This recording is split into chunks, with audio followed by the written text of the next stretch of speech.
చూసారా, spelling change అయ్యి form అయ్యే వాటినేమో ఇర్రెగ్యులర్ అంటారు. అంటే ఈటెడ్ లేదు. ఎందుకు లేదు అంటే ఇది ఇర్రెగ్యులర్ వర్బ్, దాన్ని స్పెల్లింగ్ మార్చుకొని V2ని V3ని చేసుకోవాలి. అంటే ఈట్, ఏట్, ఈటెన్. మరి సార్ V4ని, మరి ఇర్రెగ్యులర్లో V4లో ఏమైనా మార్పు ఉంటుందా అంటే ఏం మార్పు ఉండదు. ఎలా అయితే మనం రెగ్యులర్లో ING తగిలించామో ఇర్రెగ్యులర్లో కూడా ING తగిలియాలి. అప్పుడు V4 అయింది.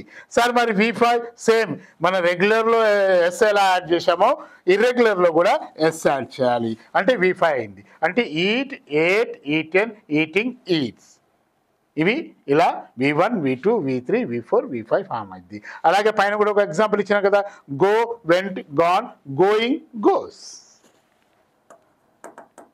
Going, goes. ఇది V4, ఇది V5. అలా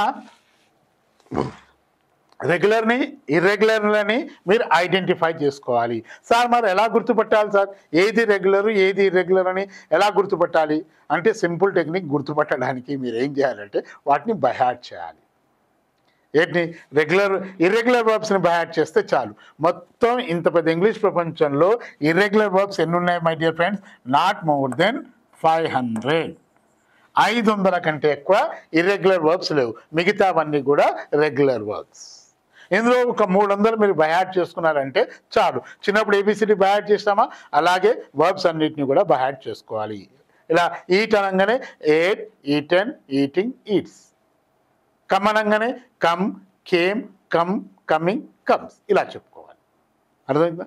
అలా అన్ని ఇర్రెగ్యులర్ వర్బ్స్ని బై హార్ట్ చేసుకున్నాము అంటే మిగతావన్నీ కూడా రెగ్యులర్ వర్బ్స్. సో ఎన్ని ఉన్నాయేమో? Not more than 500. అందులో ఒక 300 ప్రాక్టీస్ చేసుకోండి, బై హార్ట్ చేసుకోండి, చాలు. మన కమ్యూనికేషన్కి, మేనేజబుల్ ఇంగ్లీష్కి సరిపోతాయి. నెక్స్ట్, ఇప్పుడు ఇక్కడ ఇంకో టెక్నిక్ ఇవ్వబోతున్నా, చూడండి. ఇక్కడ చాలా క్లియర్గా అబ్జర్వ్ చేయండి. రైట్, అంటే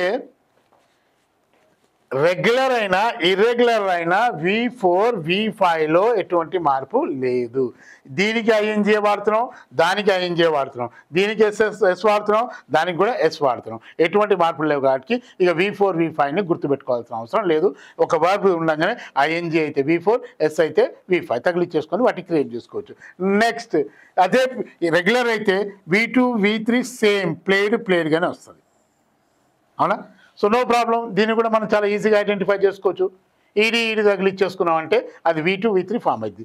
అయితే ఇక్కడ గుర్తుపెట్టుకోవాల్సింది ఏంటి అంటే ఈ ఇర్రెగ్యులర్ వర్బ్స్ యొక్క V2, V3లను గుర్తుపెట్టుకుంటే డన్. ఇటు 5